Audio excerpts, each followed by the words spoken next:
Hello student, आज हम देखते हैं बैंकर के अधिकार कि रियल में बैंकर के क्या अधिकार हैं। जब आप बैंकिंग लॉ एंड प्रैक्टिस पढ़ते हो तो उसमें आता है आपके बैंक ग्राहक संबंध, उसमें बैंक की लायबिलिटीज और बैंक के राइट्स के बारे में बताया गया है।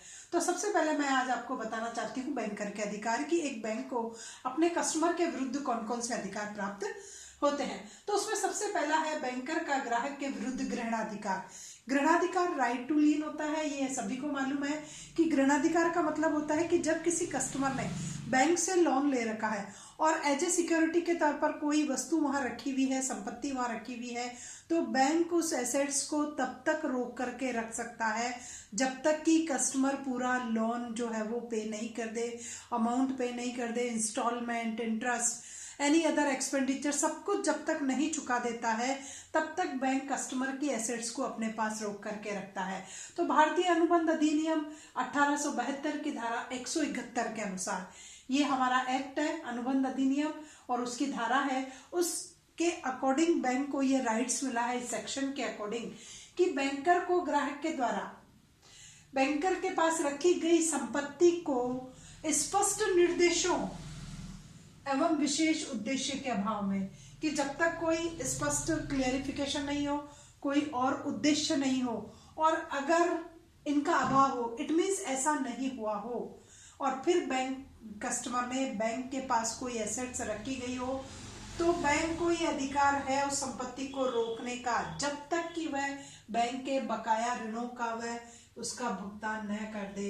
जो भी बकाया अमाउंट है उसका जब तक पेमेंट नहीं कर दे तब तक बैंक को ग्राहक की उस संपत्ति को अपने पास रोके रखने का अधिकार माना जाता है। तो उसे हम कहते हैं बैंकर्स का ग्रहणाधिकार, कि जब तक कोई स्पष्ट निर्देश नहीं हो, कोई विशेष उद्देश्य से संपत्ति नहीं रखी हो, तो बैंक उस कस्टमर की संपत्ति को तब तक रोक करके रखता है जब तक कि कस्टमर ने पूरा ऋण ब्याज नहीं चुका दिया गया हो।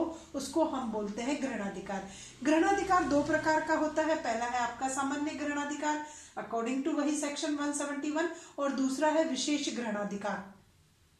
दो प्रकार के ग्रहणाधिकार बैंक को मिलते हैं। तो सामान्य ग्रहणाधिकार जब मिलता है कि जब तक कोई ग्रहणाधिकार के असंगत गर्भित अनुबंध नहीं हो, ग्रहणाधिकार के असंगत कोई गर्भित अनुबंध नहीं हो, इट मीन्स उसके अगेंस्ट कोई कॉन्टेक्ट कस्टमर ने नहीं किया गया हो, तो बैंक को ग्राहक की संपूर्ण संपत्ति एवं प्रतिभूतियों पर सामान्य ग्रहणाधिकार होगा। जब तक कि आपने अगेंस्ट में कोई कॉन्टेक्ट नहीं किया गया हो, तो आपने जो बैंक के पास एसेट्स रखी है उस एसेट्स, उस संपत्ति पर बैंक को रोकने का पूरा अधिकार होता है। उसको हम सामान्य ग्रहणाधिकार कहते हैं।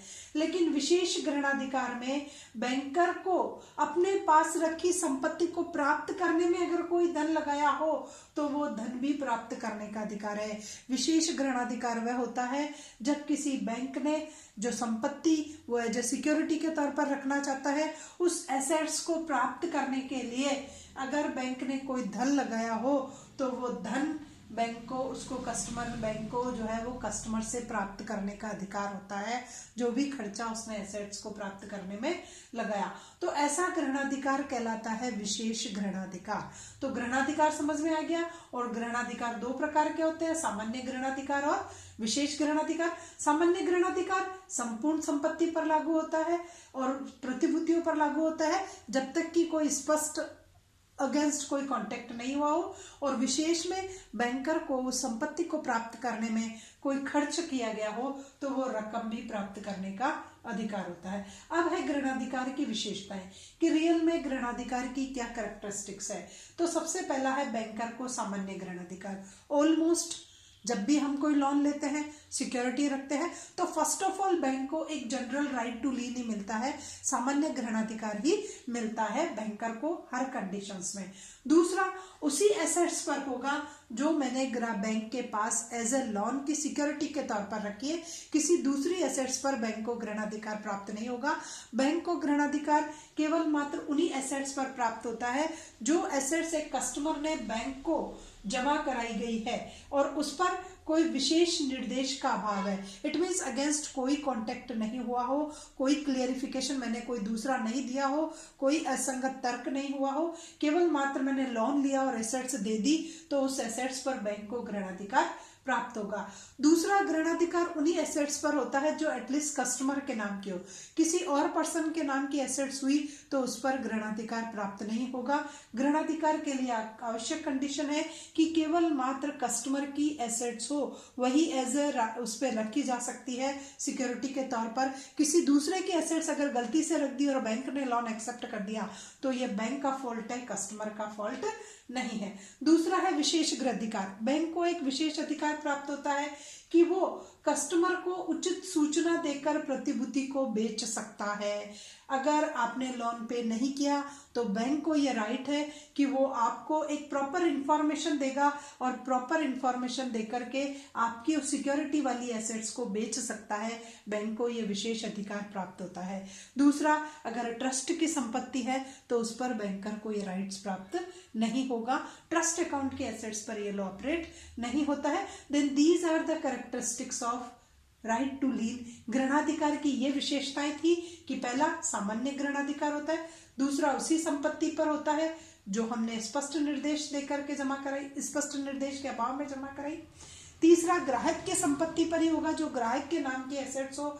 चौथा, बैंक को एक विशेष अधिकार प्राप्त होता है, वो कस्टमर को एक प्रॉपर इंफॉर्मेशन देकर के जब लोन रीपे नहीं कर रहे हो, नोटिस पे नोटिस दे रहे हैं तो बाद में आपके एसेट्स को सेल कर सकता है।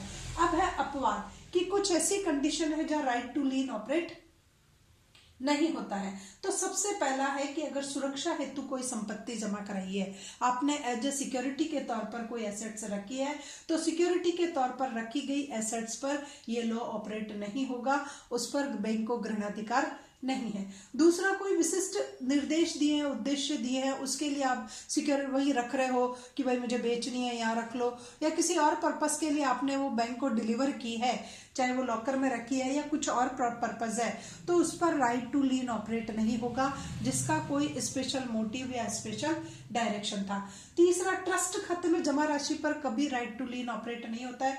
ट्रस्ट अकाउंट सेफ अकाउंट होता है, वो इन कंडीशंस पर अप्लाई नहीं होता। उसमें जमा राशि को बैंक को कस्टमर से लोन पे वसूल करने का अधिकार नहीं होगा।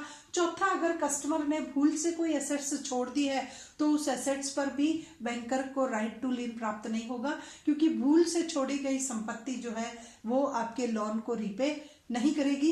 अगर कोई लोन अभी अपरिपक्व है, अस्वीकृत है, अभी बैंक ने एक्सेप्ट ही नहीं किया और उसके लिए अगर आप कोई प्रतिभूति रखने की कोशिश कर रहे थे तो उस एसेट्स पर नहीं होगा, क्योंकि ये अपरिपक्व है, अमैच्योर है, अभी लोन मैच्योर ही नहीं हुआ, बैंक आपकी संपत्ति को नहीं हड़प सकता। और कुछ ऋण अभी स्वीकृत ही नहीं हुए हैं, तो जो ऋण स्वीकृत नहीं हुए हैं उनके लिए बैंक को आपकी संपत्ति को रोकने का अधिकार नहीं है। कभी कभी हम विक्रय के लिए बैंक के पास कुछ रखते हैं, हमारे शेयर, प्रॉफिट, सिक्योरिटीज, प्रतिभूतियां, तो बैंक उसको मेरे लोन के रिपेमेंट के लिए नहीं वसूल सकता है, क्योंकि वो एसेट्स मैंने पर्टिकुलर सेलिंग के पर्पज से रखी गई है, तो ऐसी एसेट्स पर बैंक को राइट टू लीन नहीं होगा। साइमन बनाम मुलकर्म का एक केस था, उसमें कोर्ट ने ये डिसीजन लिया कि उसने जो एसेट्स थी वो बेचने के लिए रखी थी, तो जो बैंक है उसको ये राइट नहीं है कि वो उसकी एसेट्स पर ग्रहणाधिकार रखे, चाहे उसने लोन ले रखा है, पर जो बेचने के लिए एसेट्स रखी गई है उस पर बैंक को राइट टू लीन नहीं होगा। संयुक्त नाम की अगर कोई संपत्ति है, जॉइंट है और इंडिविजुअल पर्सन ने लोन लिया है, तो संयुक्त संपत्ति पर इंडिविजुअल लोन के लिए नहीं होगा और इंडिविजुअल लोन की जॉइंट के लिए नहीं, जॉइंट लोन की इंडिविजुअल के लिए नहीं। पर्टिकुलर जिस पर्सन ने लोन लिया है एटलीस्ट उसी के नाम की एसेट्स को बैंक को रोक करके रखने का अधिकार है। उसके बाद दूषित अधिकार वाली संपत्ति कि मैं खुद डिफॉल्ट में हूँ, मेरी खुद की ऑनरशिप डिफॉल्ट में है, मैंने बैंक को कहीं से एसेट्स ला करके दे दी और बैंक ने उसको रख लिया और बाद में पता चला वो एसेट्स उस पर मेरी ऑनरशिप नहीं है, मेरा स्वामित्व नहीं है, तो दूषित अधिकार वाली संपत्ति पर भी बैंक को राइट टू लीन नहीं होगा। Then these are the conditions where right to lean is not operate, इनको हम अजम्पशंस बोलते हैं। और ये है इस नियम के अपवाद कि सुरक्षा वाली संपत्ति पर यह लोन नहीं ऑपरेट होगा। अगर मैंने कोई स्पेशल बैंक को दे रखी है डायरेक्शन और उसके लिए एसेट्स रखी है, तो वो एसेट्स मेरे लोन के रिपेमेंट का काम कभी नहीं करेगी। मेरा बैंक में एक ट्रस्टी अकाउंट है, तो ट्रस्टी अकाउंट का सेटलमेंट मेरे लोन से कभी भी नहीं होगा। ट्रस्ट खाते में जो जमा है वो सेफ रहेगा। अगर बाय मिस्टेक मैं कुछ एसेट्स छोड़ के चला जाता हूँ तो बैंक उसको एज ए लोन के पेमेंट के लिए नहीं रखेगा और जो लोन अभी मैच्योर ही नहीं हुआ है है, जो मुझे एक्सेप्ट ही नहीं हुआ है, उन पर ये नहीं होगा। और अगर मैं विक्रय के लिए देता हूँ या मेरे जॉइंट नाम वाली है तो नहीं होगा। तो ये सारी दशाएं हैं जहां पर राइट टू लीन ऑपरेट नहीं होगा।